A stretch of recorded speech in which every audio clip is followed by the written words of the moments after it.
DJ वाली बाबू साहब, रियासत आप नहीं, रियासत अवाम है और अवाम की तौहीन पे माफ़ी तो अब मांगनी होगी और आपको मांगनी होगी।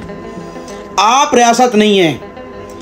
पाकिस्तान के अंदर मट्टी गारे से बनी हुई इमारतें रियासत नहीं हैं। पाकिस्तान की अवाम रियासत है, जिसको बालों से पकड़ के आपने 9 मई को घसीटा है।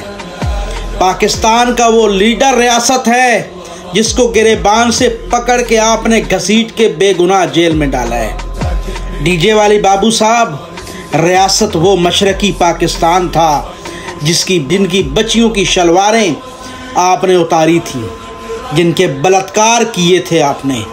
वो मशरकी पाकिस्तान की उस रियासत की बेटियों से आपको माफ़ी मांगनी होगी जिनके साथ आपने ज़िना बिलजम। ये जो कौम के वारिस हैं अल्लाह के बाद, वो पाकिस्तान की अवाम है। किसी के ऊपर सिर्फ रेड लाइन पाकिस्तान की